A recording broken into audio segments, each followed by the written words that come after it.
Tomiwa was the kind of man people couldn't ignore. Even if he wore a plain shirt and sat quietly, heads would still turn. He had this calm face that always looked serious but kind. His skin was smooth and deep brown, his beard was always well trimmed, and his eyes looked like they had seen everything but still hoped for something more. He was only 32, but people talked about him like he was a legend. Some called him the Golden Brain because of how smart he was. Others just called him Tomiwa the Billionaire. He had made his money from building apps that almost every phone in the country used. His company had offices in Lagos, London, and even Dubai. He had houses in Banana Island, cars that most people had only seen in music videos, and more money than he could ever finish. But even with all that, Tomiwa felt empty. Every morning, he woke up in his giant bedroom with tall windows and white curtains. The room was always quiet. Too quiet. His housekeepers greeted him with smiles, but none of them truly knew him. His drivers opened the car door and said, "Good morning, sir," but never asked how he was feeling. The people around him were always polite, always smiling. But deep down, Tomiwa knew they only stayed because of his money. Even the women he had dated only cared about the soft life. They loved the dinner dates, the weekend trips, the expensive gifts. But the moment he talked about his fears or shared his heart, they changed. They would either say he was overthinking, or they would pretend to care and still do whatever they wanted. The more this happened, the more Tomiwa felt like a stranger in his own world. One evening, he sat alone in his garden. It was quiet. The only sound was the water fountain in the middle. He leaned back on the bench and looked up at the sky. "Why is it so hard to find someone who just loves me?" he whispered. The stars didn't answer. The wind didn't move. The garden just stayed silent like it had no idea what he was talking about. He stood up and walked inside. As he passed the living room, he paused and looked at the huge TV. A documentary was playing. He didn't remember turning it on. On the screen, a poor man sat by the road with a sign that said, "Please help me." People walked past him like he didn't exist. Then a young girl came and gave him bread.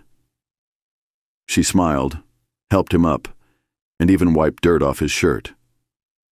Tomiwa stared at the screen. Something about the way the girl treated that man stuck with him. She didn't know who he was. She didn't care that he had nothing. She just helped him because she saw a person who needed help. He picked up the remote and paused the video. Then, like a light bulb went off in his mind, he whispered, "What if I became that man?" He dropped the remote and stood there, breathing slowly. What if I left all this behind? What if I go where no one knows me? No cars, no money, no bodyguards, just me, just me. The idea started growing in his head.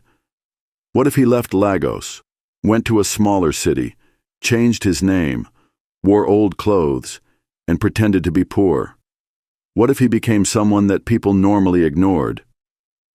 If someone still cares about me then, he thought, then maybe that person is real. He didn't sleep that night. His mind was running like a car without brakes. By morning, he had already made a list of everything he needed. He would create a fake identity, rent a small room under a different name, and enroll in a university where no one knew him.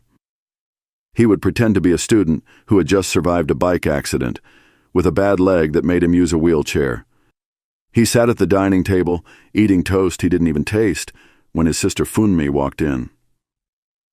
"Tomiwa," she said, placing her handbag on the chair, "why are you looking like you didn't sleep?" He looked at her, then dropped his toast. "I want to disappear for a while." Funmi blinked. "Disappear? How?" "I want to leave all of this. Go to a new place. Pretend I'm not rich. Just be a normal guy. A poor guy. Maybe even a crippled one." Funmi stared at him. She didn't laugh. She didn't joke. She just said, "Are you okay?" "I'm serious, Funmi. I've had enough. I can't keep living like this. Everybody's fake. Even when I'm not trying to impress anybody, they still treat me like a wallet. But pretending to be poor. Tomiwa, that's extreme." He stood up, walked to the window, and folded his arms. "I want someone to see me.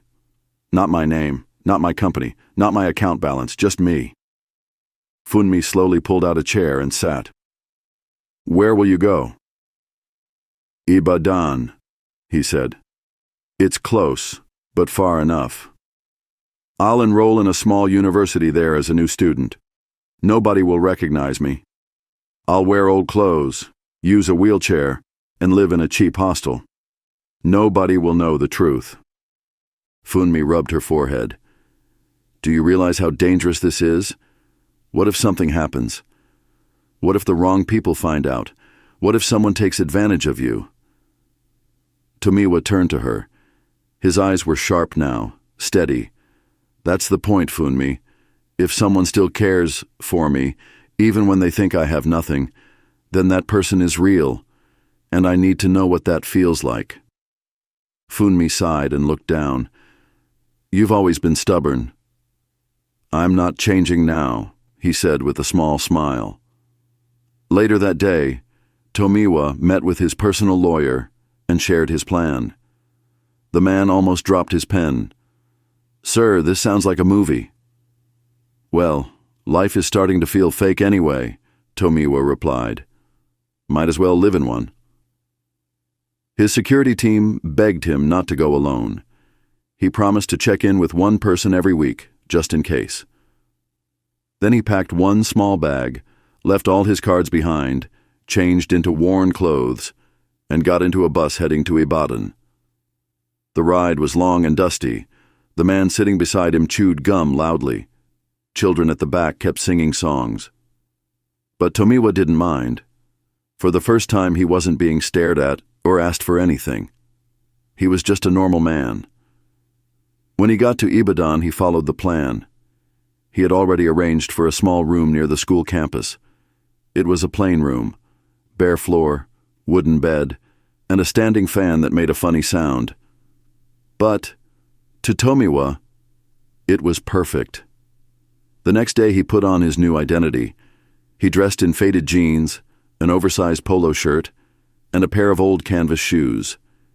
He wore a cap low on his head and rolled himself out in a second-hand wheelchair he had bought online. The wheels squeaked as he moved, and the seat was rough, but it would do. He rolled himself slowly to the campus gate. Some students walked past without even noticing him. A few looked at him with pity. One guy pointed and whispered something to his friend, who laughed. Tomiwa kept his eyes low. He found a bench near the library and parked there. He opened a notebook and pretended to read, but his mind was busy. He was watching people, watching how they looked at him. No one said hello. No one stopped.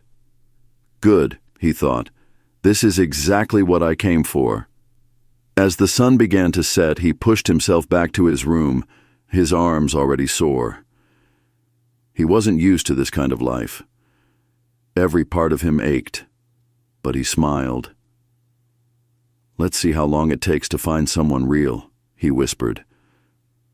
He went to bed early that night, listening to the sound of students talking outside and music playing from a nearby room. There were no guards, no chefs, no drivers, just Tomiwa, alone in the dark, feeling more alive than he had in years, and somewhere deep inside him, for the first time in a long while, he felt hope. The next morning, Tomiwa woke up early. The sun was just rising, casting soft light into his small room. He stretched his back slowly and sat up on the bed. His arms were still sore from pushing the wheelchair around yesterday. It wasn't easy. The road near the school had rough stones and broken paths, and the wheels of his chair had gotten stuck more than once. But he didn't complain. This was what he signed up for. He took a bath with cold water from a blue bucket dressed in the same faded jeans and a plain t-shirt, and put on his cap. Then he sat in his wheelchair, placed a notebook on his lap, and rolled out of the small compound. The gate man barely looked at him as he passed. That was good. The less people noticed him, the better. As he moved slowly along the campus road, he saw students in groups, chatting and laughing. Some had earphones in. Others were eating snacks or rushing to early classes. Nobody stopped to greet him. At a corner near the science building, he paused. There was a wide space where students usually sat to eat and rest. Tomiwa parked near one of the benches. The air smelled like fried plantain, pencil shavings, and dust. He opened his notebook and acted like he was drawing something, but his eyes stayed sharp. He was watching. Then it happened. 3 students walked into the open space.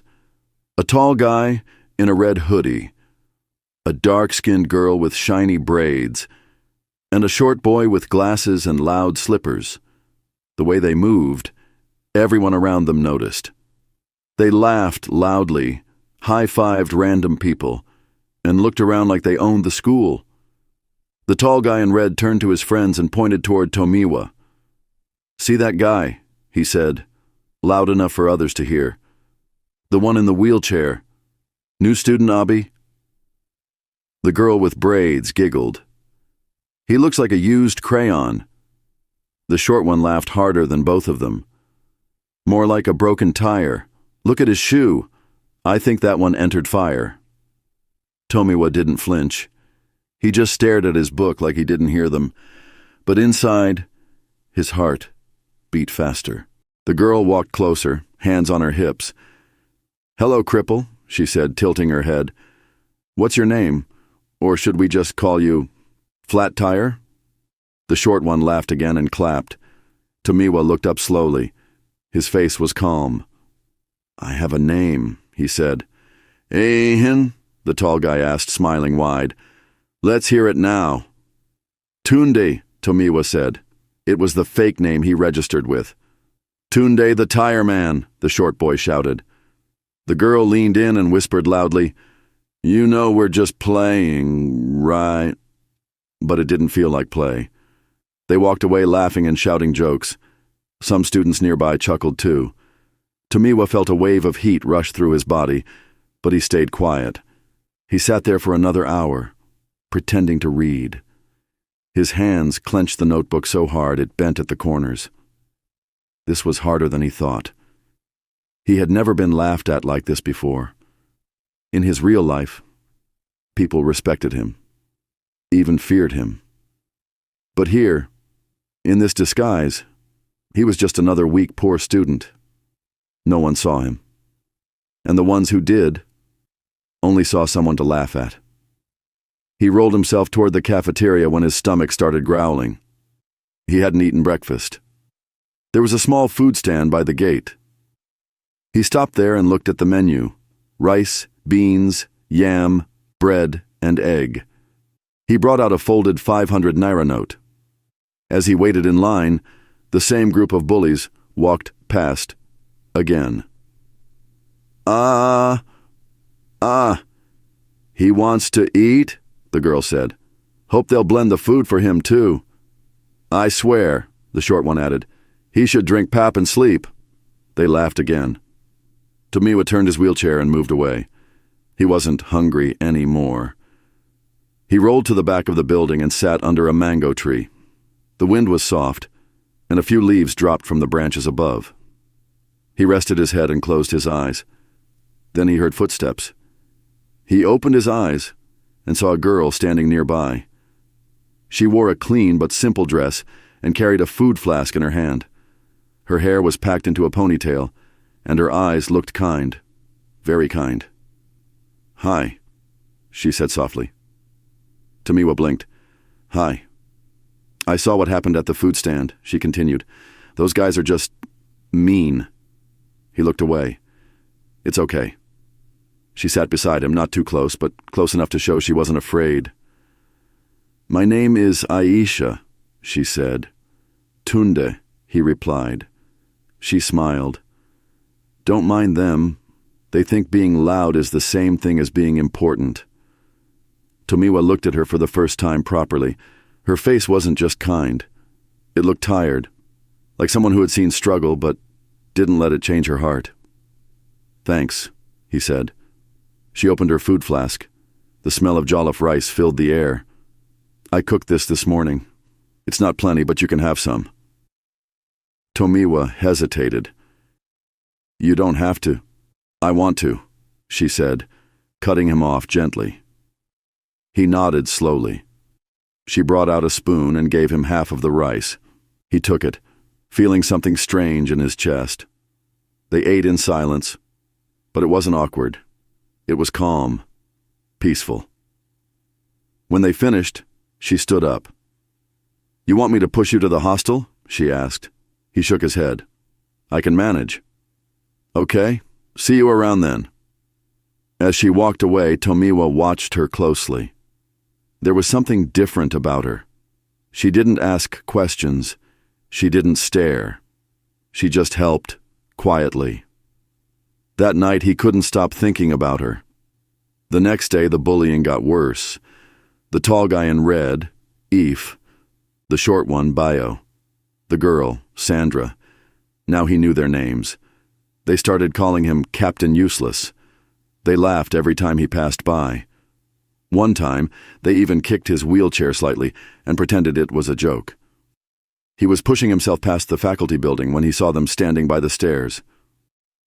"Look who's back," Sandra said. "Mr. Broken Bones." "Did you oil your tires today?" Bio asked. They burst into laughter.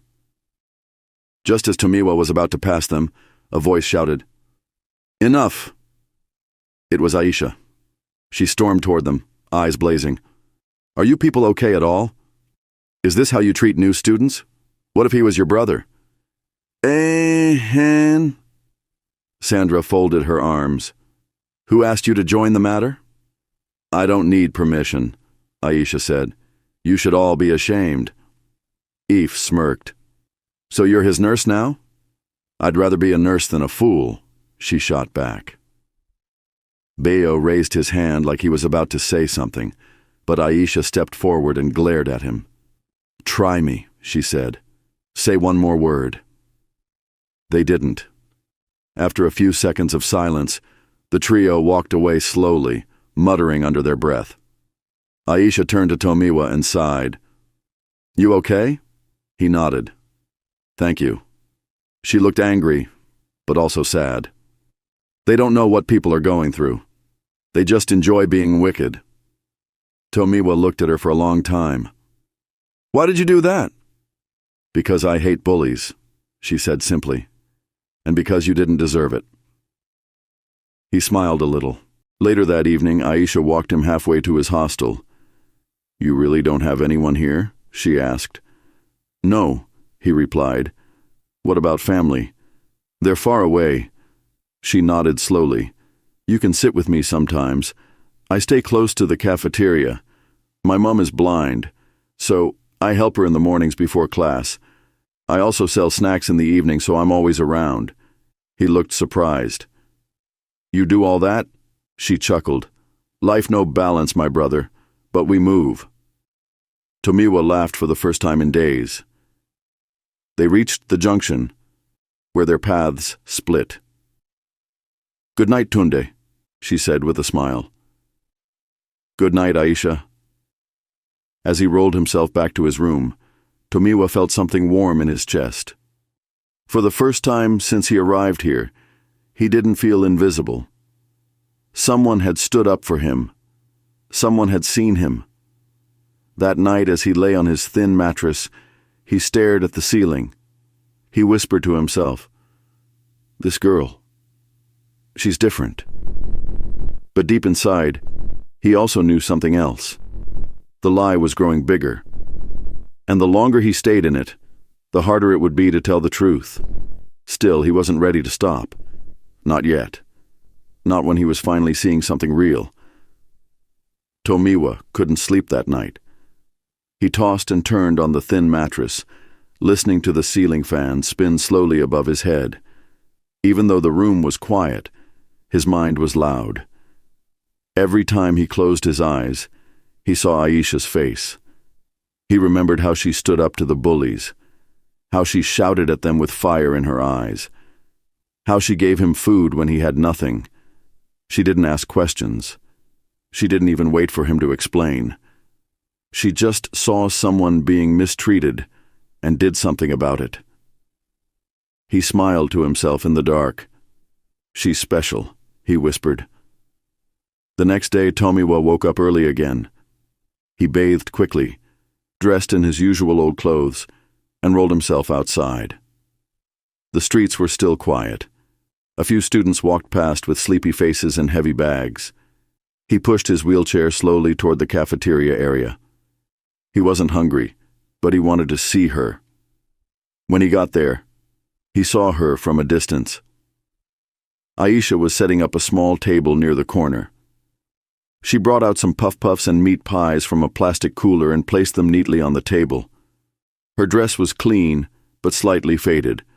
Her scarf was tied carefully around her head, and even though she looked tired, she smiled at every customer that stopped by.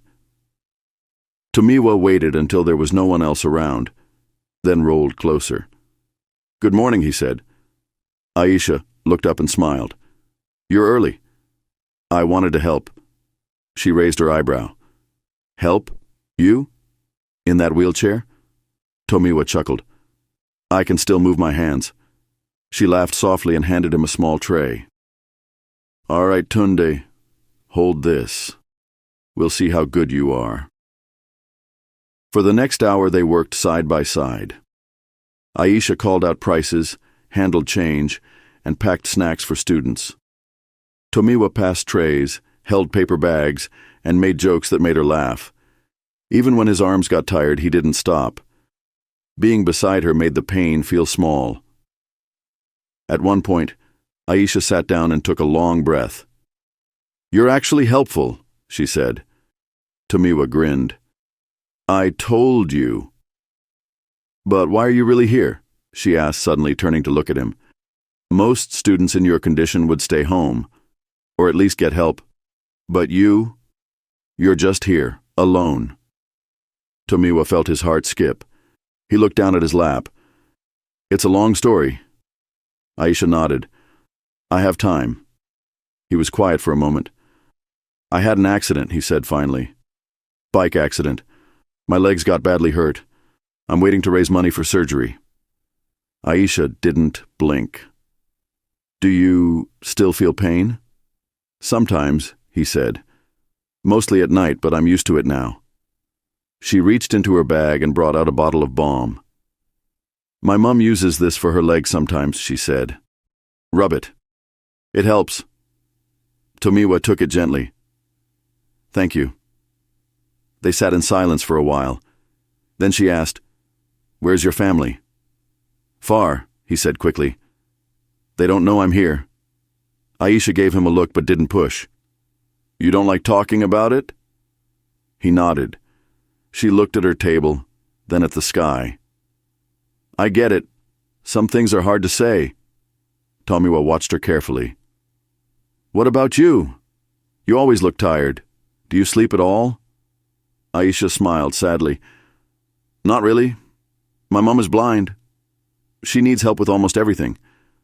I cook, clean, sell snacks, and still try to attend classes. That's a lot." She shrugged. "That's life." He didn't know what to say. She made it sound so normal, but he could see the weight behind her smile. "Doesn't it get too hard?" he asked. "Every day," she said. "But I keep going. I don't have a choice." He looked at her again, not just her kind face, but the strength in her eyes. She wasn't just kind.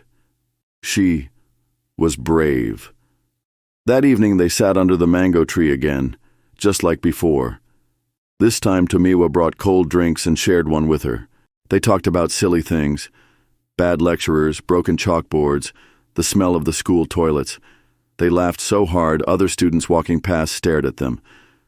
Aisha leaned back and sighed. "You know, I didn't think I'd ever laugh like this with anyone here." "Why not?" he asked. People don't really talk to me, she said. They think I'm strange. I don't dress flashy. I don't go to parties. I don't do makeup. And I always look stressed. They're missing out, Tomiwa said. She smiled. Maybe. The next few days felt different. Tomiwa started looking forward to mornings. He helped Aisha sell snacks, followed her to class sometimes, and sat with her under the mango tree every evening. Even when he was tired, even when the wheelchair made his arms hurt, he didn't care. Being with her made everything feel lighter, but not everyone was happy about it. Eve noticed. One afternoon, while Tomiwa and Aisha were packing up her table, Ife and his gang walked by. They stopped a few feet away, arms crossed. "Loving the wheelchair?" Sandra said loudly. Bayo clapped. "Oh, so cute." Aisha froze. Tomiwa looked at them calmly. "You again?" Ife stepped forward. "So, this is how it is now, Abi? You think because you found one girl, you're now the king of the school?" "Leave us alone," Aisha said firmly. Ife smirked. "You fit better with him, Shah? He's broken, and you're poor." "Perfect match." Aisha dropped her tray with a loud bang. "Say that again," she said, eyes blazing. Eve laughed. "What? Did I lie?" Tomiwa pushed himself between them. "Let's go, Aisha." But Aisha didn't move. "You think money makes you better than people?" She snapped.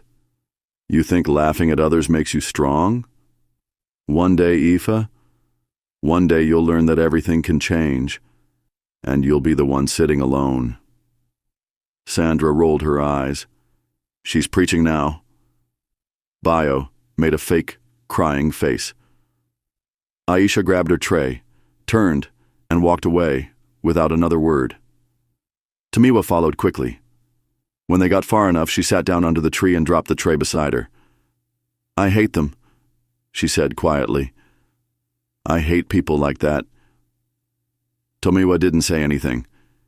He looked at her face, saw how angry and hurt she was, and wished he could tell her everything.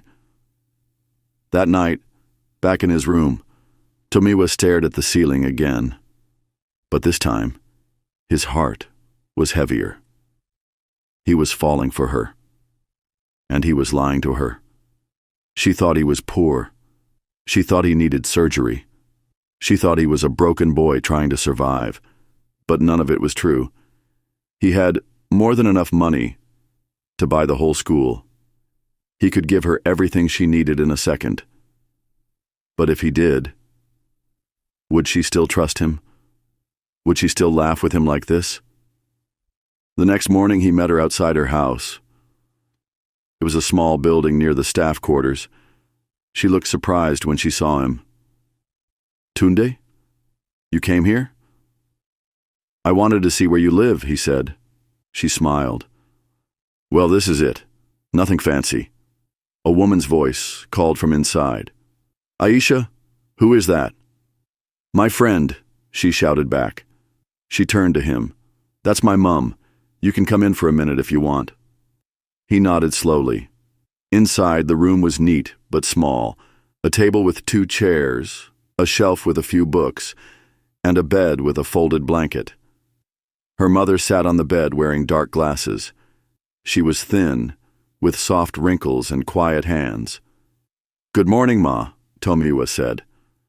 Good morning, my dear," the woman replied. "Aisha told me about you. The strong one with the wheelchair." He smiled. "She's always talking about you," her mom added. "I hope you're a good boy." "I try, Ma." Aisha laughed. "He's very helpful." They talked for a while. Her mother asked about his leg, about his studies, about his dreams. Tomiwa answered all the questions with care. When he left, Aisha walked him to the gate. "She likes you," she said. "That's good." They paused. "You know," she added, "you don't talk much about your dreams." Tomiwa looked at her. "Because they're confusing." "Try me." He took a deep breath. "I want to find someone who sees me, not what I have, not what I can give. Just me." She stared at him for a long moment. "Then you better stop hiding," she said quietly. "Because sometimes real people are closer than you think." Tomiwa didn't know what to say. They stood there in silence. Later that night, he sat alone in his room again, staring at the balm she gave him. His phone was hidden in a drawer, turned off for weeks. He hadn't called home. He hadn't checked messages. He hadn't even looked at his bank account. But now, he opened the drawer and took the phone out. He didn't turn it on. He just held it. He was scared. Because everything was getting real. Too real. And soon he'd have to choose, keep pretending, or tell her the truth. Tomiwa sat on his bed, holding his phone, still turned off. His fingers wrapped around it tightly, but he couldn't press the power button. It had been almost a month since he left his real life behind. No suits, no drivers, no board meetings, just faded shirts, long days in a wheelchair, and the one person who made it all feel worth it. Aisha. He thought about her every single day. The way she smiled, the way she shouted at bullies like a lion, the way she helped her blind mother and still found time to help him. She didn't see a cripple. She didn't see a problem. She just saw a person. But now Tomiwa felt like the biggest liar in the world. He wasn't poor. He wasn't helpless. And most of all, he wasn't telling her the truth. He placed the phone on the table and stood up slowly. His legs were strong. The lie about needing surgery was just part of the story he told to stay hidden. He only used the wheelchair to stay undercover. He could walk, run, even dance if he wanted. But if anyone found out, everything would fall apart, especially Aisha. He sat back down and held his head. "I can't keep doing this," he whispered. The next day started like every other. He met Aisha near the cafeteria, helped her sell snacks, and followed her to class. But something had changed. He didn't laugh as much. He didn't talk freely. He was quiet, thinking too hard. Aisha noticed. "You okay?" she asked. "Yeah," he said quickly. "Just tired." But she didn't believe him. Later that evening, while they sat under the mango tree, she leaned closer. "Are you hiding something from me?" she asked softly. Tomiwa's heart jumped. He looked at her, eyes wide. "What do you mean?" "I don't know," she said. "You're different lately. Like your mind is far away. And the things you say sometimes, they sound like they're not the full truth." He didn't answer. She reached for his hand. "You can tell me. I won't judge you." Tomiwa opened his mouth, then closed it. "I will," he said.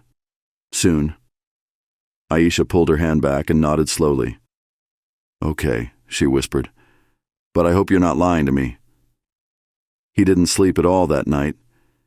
His chest felt tight and his thoughts ran wild. Over and over he imagined what would happen if he told her everything. Would she cry? Would she slap him? Would she walk away and never come back? By morning he was still awake, staring at the ceiling. But what Tomiwa didn't know was that someone else had already found out. At the school gate, Eve stood with his phone in hand. His eyes were glued to the screen, and a smirk slowly grew on his face. "Guys," he said, turning to Sandra and Bayo. "I have something." Sandra raised her eyebrow. "What?" Eve zoomed in on the photo on his screen. "Last week I saw that crippled boy, Tunde, standing. Just for a second. He thought no one was watching, but I was." Bayo's mouth dropped. "He can walk?" "Not just walk," Ife said. "I followed him yesterday evening. He was walking inside his compound. No chair, no limp." Sandra gasped. "So he's faking it?" Eve nodded slowly. "I think we've been fooled. But we're going to make him pay." He leaned in and lowered his voice. There's going to be a big event next weekend. The school talent show. We'll expose him in front of the whole school. We'll drag him on stage and make him stand. Everyone will laugh at him. The fake cripple will become the real clown. Sandra clapped slowly.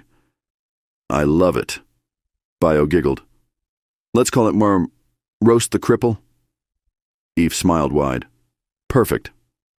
They didn't know someone had overheard them. Standing nearby, half hidden behind the snack stall, Aisha froze in place. Her heart pounded. Roast the Cripple? She felt like she couldn't breathe. Why would they do something so cruel? She waited until they walked off, then rushed to find Tomiwa. She found him near the faculty block reading alone. Tunde, she said out of breath. He looked up surprised. Aisha? She sat beside him, face full of worry. I heard them, she said. Ife, Sandra, Bio. They're planning something. Tomiwa's chest tightened. What do you mean? They know, she whispered. They saw you standing. He went completely still. They want to expose you at the talent show. On stage. In front of everyone. Tomiwa's mouth opened slightly, but no words came out. Aisha held his hand. Tell me the truth, can you walk? He looked at her. Really looked. She was scared, but not for herself. For him. He took a deep breath. Yes, he said. She pulled her hand away, eyes wide. So, you've been lying? I didn't mean to hurt you, he said quickly. I wasn't trying to fool you. I was just tired of fake people, of fake love. I needed to know if someone could care about me without money, without fame. Aisha stared at him in silence. My name is not Tunde, he continued. It's Tomiwa. Tomiwa Adedayo. She gasped. The tech billionaire? He nodded. I left everything. My houses, my cars, my name, just to see if someone like you, someone real, could love me. Aisha stood up slowly. You lied, she said, voice shaking, to everyone, but mostly to me. I know, he said, and I hate myself for it. But everything else, our talks, the laughter, the garden, your mother, I never lied about how I felt around you. Tears gathered in her eyes. You should have told me. I wanted to, he said, but I was scared. Scared that the moment you knew, everything would change. She looked away. Well, it has. She walked off. Tomiwa didn't follow her. He just sat there, alone again. The next day, the whole school buzzed with excitement. The talent show was all anyone could talk about. People wore colorful clothes. Music played from every corner, and the hall was decorated with balloons and lights. Tomiwa sat quietly at the back of the hall, dressed in a clean shirt and dark jeans. His wheelchair was gone. He stood tall, arms crossed, eyes sharp. He had made a decision. No more hiding. On stage, students performed songs, dances, and short plays. Laughter filled the room. But in the middle of the fun, Ife stepped onto the stage with a fake smile. Ladies and gentlemen, he said into the mic, let's take a moment to appreciate someone very special. Sandra and Bio joined him on stage. Someone who has fooled us all, Eve continued. Someone who has lied to your faces. Give it up for our next act. The cripple who walks. Some students laughed. Others looked confused. Then Eve pointed to the crowd. Tunde, come up here. Or should I say, Tomiwa. Gasps spread through the hall. People turned. Cameras came out. Students started whispering. But before Ife could say another word, Tomiwa was already walking down the aisle, slowly, calmly, eyes fixed on the stage. He climbed the steps one by one and took the mic from Ife's hand. The whole hall went silent. I came here as a stranger, Tomiwa said, his voice deep and clear. I didn't come to make fun of anyone. I didn't come to play games. I came to find the truth. He looked at the crowd. My name is Tomiwa Adedayo. Yes, I'm a billionaire. Yes, I can walk. And yes, I pretended to be poor, because I wanted to know how people treat others when they think no one is watching. Some students clapped slowly, others just stared. I met people who mocked me, laughed at me, kicked my chair and called me names, but I also met someone who didn't care about any of that. She saw me, just me, and she reminded me what real kindness looks like. He paused. He looked around the room, and then his eyes found Aisha, standing at the back. Her name is Aisha, and she's the strongest person I've ever met. The spotlight moved to her. She looked down, blinking, fast. Tomiwa continued, I'm not here to shame anyone. I'm just here to say this. How you treat people when you think they have nothing says everything about who you are. The hall stayed quiet for a long moment. Then someone stood up and clapped. Then another. And another. Soon, the whole room was on their feet, except Aoife, Sandra, and Bayo. Their faces turned red as people walked away from them, shaking heads. Tomiwa stepped down from the stage and walked toward the exit. But before he could leave, a soft hand grabbed his arm. He turned. It was Aisha. She didn't say anything. Not at first. Then she whispered, You broke my heart, Tomiwa. He swallowed hard. But, she added, you also showed me something I've never seen before. She reached for his hand. I'm still angry, but I also understand. He nodded. I'll wait, for as long as it takes. She smiled. Don't wait too long. They walked out of the hall together, and for the first time since everything started, Tomiwa felt like himself again. Not the billionaire, not the cripple, just a man, finally being seen. Tomiwa and Aisha walked away from the school hall side by side. It was quiet outside. The noise and music from the talent show were still going on behind them, but out here, everything felt calm. A cool breeze blew past them as they reached a bench near the basketball court and sat down. They didn't say anything at first. Tomiwa looked down at his hands, unsure of what to say. Aisha sat with her arms folded, staring at the ground. After a while, she broke the silence. You know, she said softly, when I first met you, I thought you were someone who needed saving. I thought I was helping you. Tomiwa nodded slowly. You were. She looked at him. But you weren't broken. I was, he replied. Just not in the way you think. She tilted her head. Then tell me. All of it. No more hiding. He took a deep breath and began. I've always been surrounded by people, he said. People who smiled at me, worked for me, chased after me. But none of them really saw me. They saw money, fame, the cars, the power.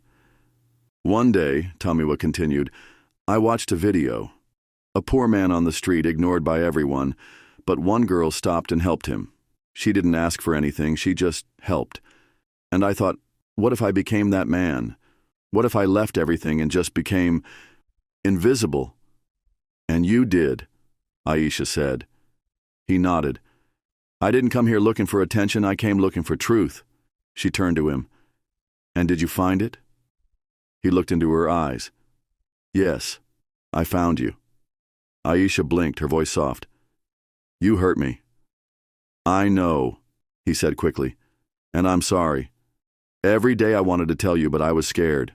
Scared that the moment you knew who I was, it would all fall apart. It almost did. But you stayed. Aisha sighed. I don't know why. I couldn't walk away. They sat there for a moment longer. Then she said something that surprised him. My mom wants to see you. Tomiwa's eyebrows raised. Really? She heard everything. I told her last night. What did she say? She laughed, Aisha said, smiling. Then she said, That boy is either very wise or very foolish. Tomiwa laughed too. Maybe I'm both. Later that day, Tomiwa visited their house again. It felt different this time. Not because he was walking in without the wheelchair, but because he was walking in as himself. Aisha's mother sat on the edge of her bed, her hands folded in her lap, still wearing her dark glasses. When she heard his footsteps, she turned her face toward the door. "You're here," she said. "Yes, Ma," Tomiwa replied gently. She smiled. "Sit down. Let's talk." He pulled a chair and sat beside her. "You've caused quite a storm in this house," she said with a chuckle. "I'm sorry." No, don't be. I know why you did what you did. I may not agree with the method, but the reason, I understand." He looked at her with respect. "Thank you." She touched his hand gently. "But if you ever break my daughter's heart again, I will find you and deal with you myself." Tomiwa smiled. "I believe you, Ma." From the corner, Aisha laughed. "You see? I told you she's strong." They spent the evening talking, laughing, and eating the simple food Aisha had cooked. There was no gold, no marble floors, no fancy chefs, just love. Real love. And Tomiwa felt more at home here than he ever had in his mansion. The next morning, the entire school was buzzing with news. Pictures from the talent show had gone viral. Videos of Tomiwa's speech were all over social media. Some people were shocked. Others were angry. But most were amazed. Nobody could believe the cripple they laughed at was the billionaire they once saw on TV. At the school gate, Ife, Sandra, and Bayo walked quietly with their heads down. People avoided them now. The same students who used to laugh with them now crossed to the other side of the road. Whispers followed them wherever they went. Shameless bullies. They mock someone who could buy this whole school. They deserve it. Eve tried to smile and act normal, but the shame on his face was clear. The university released a statement later that day. The 3 bullies had been suspended for harassment and public embarrassment. They were asked to leave the school for the rest of the semester. Some said it was too harsh, others said it wasn't enough. Tomiwa didn't say anything. He wasn't interested in revenge. He had found what he came for. 1 week later, Aisha and her mother sat outside their home. A small bag sat on the ground beside them. Aisha held her mother's hand tightly. "Are you nervous?" Aisha asked. "No," her mother said. "Just thankful." A black car stopped in front of their house. The driver stepped out and opened the door. Tomiwa came out, dressed in a simple shirt and jeans. "You ready?" he asked. Aisha's mother nodded. They helped her into the car, and the driver shut the door gently. Tomiwa looked at Aisha. "She'll be fine." "I know." He smiled. "You don't seem surprised." "Because I knew you'd do it," she said. "I promised I'd help." "You kept your word." Tomiwa flew them to Lagos that evening. Aisha's mother was taken to one of the best eye clinics in the country. Doctors ran tests and confirmed what Tomiwa already knew. She was ready for the surgery. The procedure took 2 hours. Tomiwa and Aisha sat in the waiting room holding hands tightly. When the doctor finally came out, he smiled. "It went well. She's resting now. But by tomorrow morning she should be able to see." Aisha covered her mouth and started crying. Tomiwa pulled her close and whispered, "She's going to be okay." The next morning, Aisha's mother sat up in her hospital bed. A nurse slowly removed the bandages from her eyes. The room was quiet. "Try to open your eyes," the nurse said gently. She blinked. Once. Twice. Then again. Aisha held her breath, then suddenly her mother's lips parted. I can see light," she whispered. Aisha gasped. "Now look at your daughter," the nurse said, moving aside. Her mother turned her head slowly, and for the first time in years, she saw her child. Tears rolled down her cheeks. "You've grown so much," she said, reaching out. Aisha rushed into her arms, crying loudly. Tomiwa stood back, wiping his eyes silently. Her mother looked at him. "And you," she said, "you kept your word." "I told you I would," he replied. She smiled through her tears. "Thank you, my son." When they returned to school a week later, the campus was different. Students greeted Aisha with smiles and hugs. Lecturers nodded at Tomiwa with respect. Even the school gate man saluted when he passed. But Tomiwa didn't feel proud. He felt humble. Because everything he was looking for he had finally found. And it wasn't money. It was love. A month later, Tomiwa held a press conference in the school auditorium. Reporters came from everywhere. Cameras flashed. Students sat with their phones out. He stood on stage with Aisha by his side. "Today," he said, "I'm creating something new." Everyone leaned forward. "This school gave me more than education. It gave me clarity. It gave me truth. And it gave me her." He smiled at Aisha, who blushed. "That's why I'm starting the Aisha Adedeji Scholarship Foundation." Gasps filled the hall. "This foundation will help students who are kind, hardworking, and willing to help others, just like she helped me." Aisha looked at him, eyes wide. "You named it after me?" "Of course," he said. "You changed my life." The crowd stood and clapped. The noise was loud, but the moment was gentle, because it came from a place of truth. That evening, as the sun began to set, Tomiwa and Aisha stood under the same mango tree where they first ate puff puff together. The leaves danced in the wind, and the sky turned orange.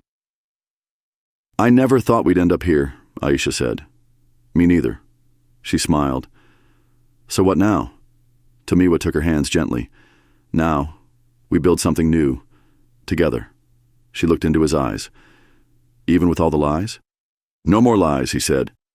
"Just me. Just you. The real us." She leaned her head on his shoulder, and in that quiet moment, with nothing but the sound of leaves and their hearts beating softly, they both knew.